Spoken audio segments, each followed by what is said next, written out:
Hi there, it's Anissa, dan kali ini kira-kira Sobat AdSense bisa tebak gak kita akan ngebahas apa? Yes, kita akan ngebahas kenapa Singapura bisa maju. Yuk tunggu apa lagi, upgrade pengetahuan kamu di AdNow, AdSense Knowledge.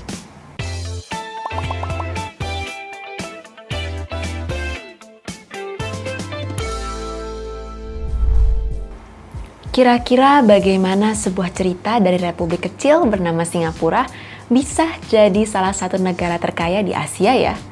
Dan kenapa banyak sekali warganya yang disebut orang super kaya? Singapura bukanlah negara yang tua, tapi keberhasilan ekonomi dan finansialnya membuatnya seolah-olah sudah lama berdiri.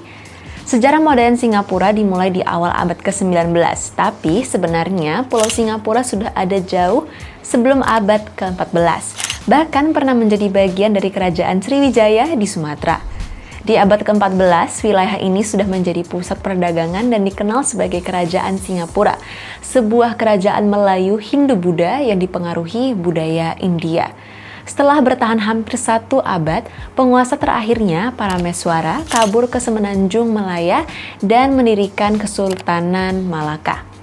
Singapura kemudian berada di bawah Kesultanan Malaka dan Kesultanan Johor sebelum akhirnya dijajah Inggris. Pada tahun 1819, Inggris mulai menantang kekuatan Belanda di Kepulauan Melayu. Mereka lalu mengirimkan Stamford Raffles ke Singapura, di mana dia menemukan sekitar 1.000 penduduk bermukim di sana.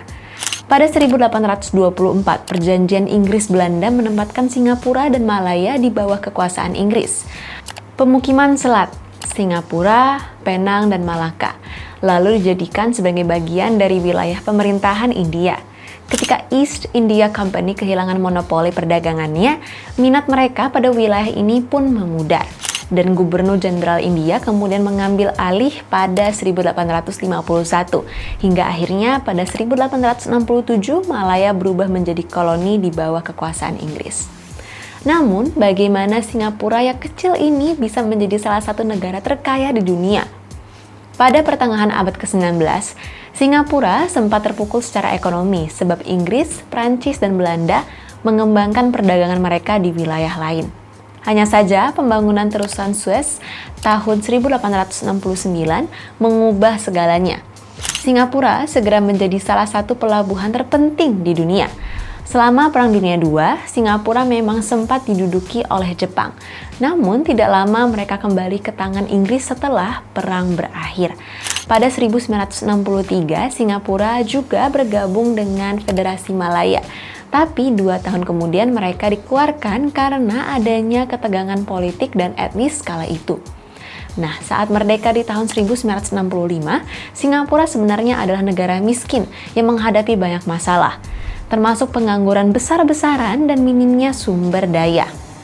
Menariknya, sejak tahun 1970-an, Singapura mulai dikenal sebagai salah satu dari 4 macan Asia, bersama Korea Selatan, Hong Kong, dan Taiwan. Sementara banyak yang bilang bahwa kunci kesuksesan Singapura kala itu ada di lokasinya yang strategis. Tapi kembali pertanyaannya masih sama. Kenapa Singapura yang tidak punya banyak sumber daya alam justru berhasil menjadi kekuatan ekonomi besar di kawasan? Untuk memahami bagaimana Singapura bangkit dari keterpurukan ekonomi hingga menjadi tempat tinggal bagi para jutawan saat ini, maka kita perlu melihat lebih jauh ke sejarah awalnya. Pertama, Singapura adalah salah satu dari sedikit negara pasca kolonial yang tetap menjaga hubungan baik dengan mantan penjajahnya. Sementara banyak bekas koloni menyalahkan penjajah mereka karena dianggap sudah menghambat kemajuan mereka. Singapura justru melihat ke depan. Mereka menyadari pentingnya memperkuat perdagangan di negara yang minim sumber daya alam ini. Maka dari itu, ketika militer Inggris meninggalkan Singapura pada 1971, negara ini fokus membangun ekonomi berbasiskan sektor ekspor, manufaktur, dan perdagangan. Alhasil dengan tetap terbuka terhadap kerjasama internasional, Singapura dapat menarik banyak investor ekonomi, meskipun mereka juga sangat membutuhkan tenaga kerja yang luar biasa banyak. Tidak lama setelah fase kemerdekaan, Singapura sempat menghadapi krisis perumahan serius, dengan banyak warga tinggal di pemukiman liar yang penuh kejahatan. Nah guys, rumah-rumah yang kurang kondusif ini menyebabkan banyak masalah kesehatan, seperti sanitasi yang buruk, risiko kebakaran, dan juga penyakit menular. Pemerintah pun lalu memprioritaskan penyediaan perumahan terjangkau, yang awalnya hanya mencakup dari 10% jumlah penduduk yang tinggal di perumahan umum, namun sekarang sudah mencapai hampir 80%. Dewan Pembangunan Perumahan menjadi salah satu lembaga pemerintah pertama yang mengelola proyek besar nasional saat itu. Pada saat lebih banyak orang memiliki rumah, standar hidup pun jadi meningkat dan masalah sosial bisa berkurang. Artinya, pengembangan sumber daya manusia menjadi kunci kesuksesan negara ini, dan langkah tersebut penting untuk memaksimalkan potensi tenaga kerja Singapura. Dengan populasi hanya sekitar 5,6 juta orang di pulau kecil ini, Singapura bahkan menjadi salah satu negara terpadat di dunia. Tidak heran bila pemerintah sangat fokus dalam memanfaatkan tenaga kerja secara optimal. Pada 1961, atau sebelum mereka merdeka, Singapura sudah membentuk Dewan Pembangunan Ekonomi untuk mendukung sektor manufaktur dan menarik investasi asing dengan insentif pajak memadai. Artinya, ketika sektor manufaktur tumbuh, tingkat pengangguran ikut menurun, yang awalnya dari sekitar 14% di akhir 50-an menjadi sekitar 4,5% di tahun 70-an. Saat ini saja, Singapura menjadi negara kedua termudah di dunia untuk berbisnis setelah Selandia Baru. Singapura dapat menawarkan insentif bagi para investor asing dan termasuk di dalamnya usaha lokal sehingga menjadikannya tempat yang sangat ramah bagi sektor investasi. Di tahun-tahun sebelumnya, banyak perusahaan di Singapura sangat fokus pada sektor manufaktur. Bahkan hingga sekarang, industri ini masih berkontribusi besar dalam menyumbang sekitar 20-25% dari jumlah total PDB Singapura. Produk manufaktur Singapura juga sangat bervariasi, mulai dari bahan kimia hingga elektronik. Dengan menggunakan pelabuhan strategisnya, Singapura dapat mengimpor bahan mentah dan barang setengah jadi, lalu sampai memprosesnya menjadi produk jadi untuk kemudian diekspor. Artinya, pelabuhan tetap jadi bagian penting ekonomi Singapura. Meski bisnis mereka kini sudah lebih beragam, industri maritim pun masih menyumbang sekitar 5-8% dari PDB. Nah, awalnya manufaktur adalah fokus utama pemerintah dan hanya sedikit bisnis yang bergerak di sektor jasa. Namun, pemerintah ingin memperluas sektor ini dengan didukung oleh sektor pendidikan yang fokus pada keterampilan praktis untuk meningkatkan kompetensi tenaga kerja. Perubahan besar menuju sektor jasa kemudian terjadi di tahun 80-an, di saat Singapura mulai mengalami fase resesi. Pada 1985, sektor jasa bahkan menyumbang total 24% dari jumlah PDB yang ada. Bahkan, setelah banyak perusahaan publik diprivatisasi, persaingan pun masih kian meningkat. Kemudian, sejak awal abad ke-21, sektor keuangan dan asuransi pun terus berkembang, sampai mengikuti jejak manufaktur yang sudah lebih dulu berjaya.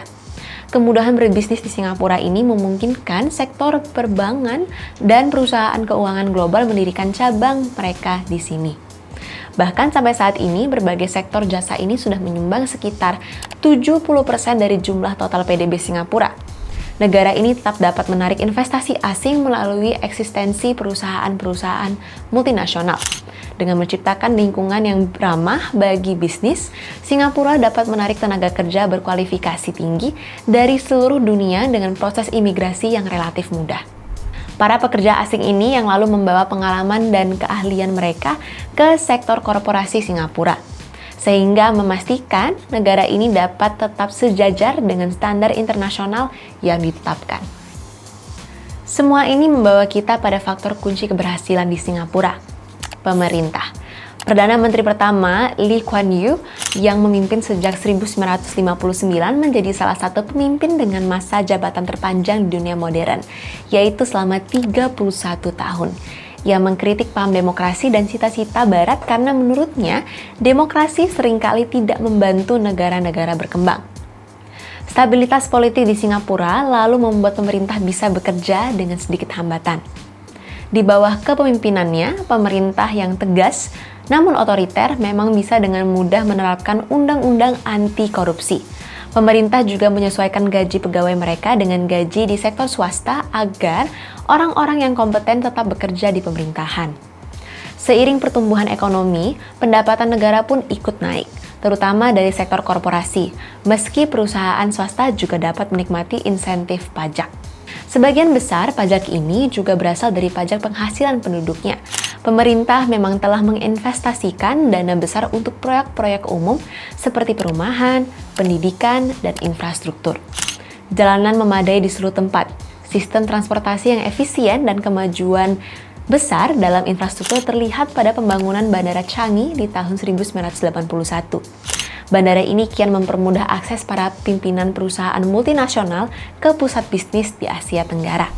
Proyek ini termasuk perbaikan angkutan massal, dibiayai dengan pinjaman internasional yang akhirnya terbayar di tahun-tahun berikutnya. Nah guys, stabilitas politik juga memungkinkan Singapura dapat membuat perencanaan jangka panjang, terutama dalam hal ekonomi. Salah satu rencana pentingnya adalah membangun cadangan devisa yang kuat.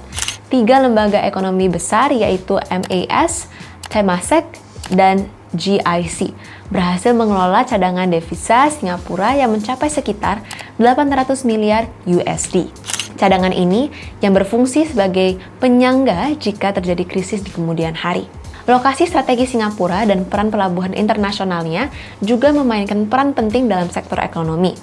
Meskipun globalisasi mungkin dapat mengurangi peran di sektor ini, namun pengembangan kanal dan rute baru di kawasan tersebut akan tetap membantu negara tetangganya dapat meningkatkan perdagangan.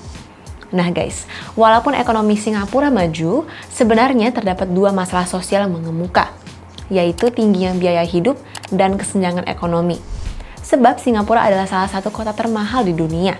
Bahkan banyak jutawan yang kini tinggal di Singapura, termasuk dari luar negeri seperti misalnya Tiongkok.